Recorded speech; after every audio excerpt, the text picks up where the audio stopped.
Hi Scott, the next video in our series here is how to handle the events. So this will control what shows up here on the calendar. So on the back end here, we just come right over here to events. And just like with the blog posts and the pages, you'll see a list of the ones that are already on the site. And to add a new item, we just come right up here and say add new. And then we have fields here for the different items. So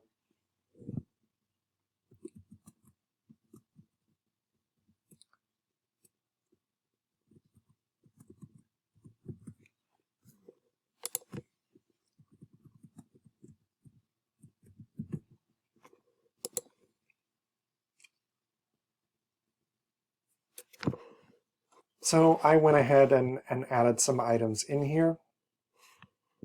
Let's just save this as a draft.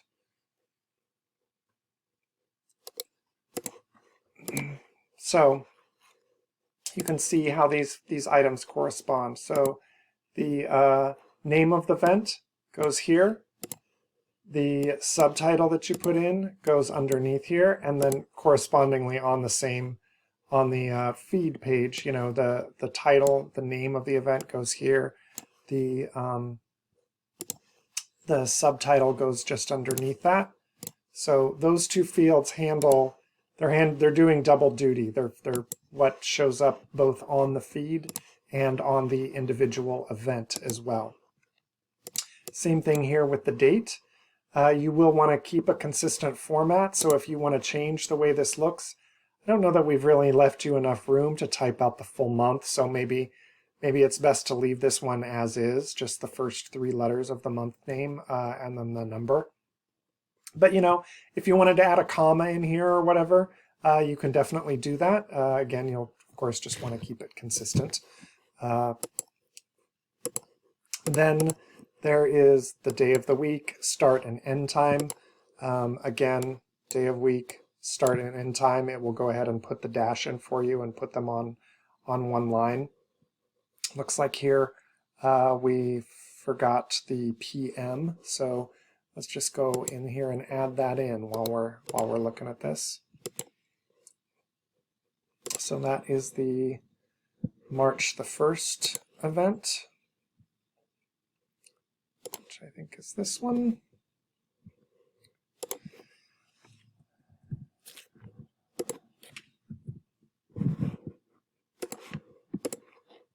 Refresh the page here.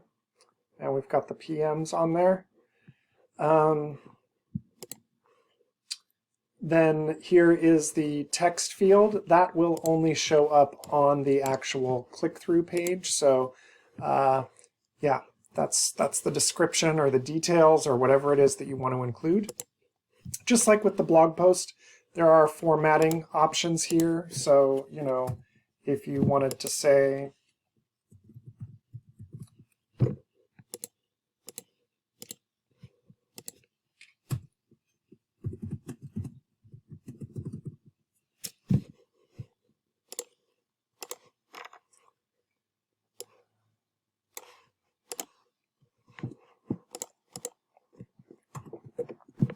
whatever it might be, you know, you can do that. And again, you can add images and such to this. And like we showed before, you know, you can make this so that it flows around the text. Whatever it might be, we won't save that. I'll just refresh this without. See, it's warning me that I'm going to lose my changes, which I want to lose my changes. But those are the options that are available to you there. Yeah, and again, that's what it controls. You know, obviously, here's the date, the day of the week, the start and end time. Those are the fields. The title, the subtitle, and the general text field is what's going to fill in this area on the event itself. Now, because we built a customized version of this that, you know, kind of slims things down and makes it a lot simpler to use rather than a plugin that you need to pay a licensing fee for. This won't automatically put these in date order or expire them when they're done. So, if you put a new post in here and it's not the one that's going to be upcoming the most or whatever, you just need to drag it in the list, the position that you want it to show. And once it's over, you can either just draft it if you think you're going to reuse it again or something, or you can just straight up delete it if you want as well. You can just put it right in the trash and get rid of it once the event has passed. But I think that is all there is to it. Let's just come right in here again real quick.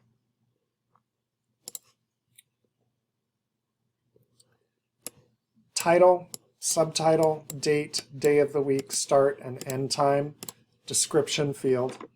And that is really all that there is to it. When you want to take it live, you publish it rather than saving a draft. And then, of course, you need to put it in the order that you want. Thank you so much.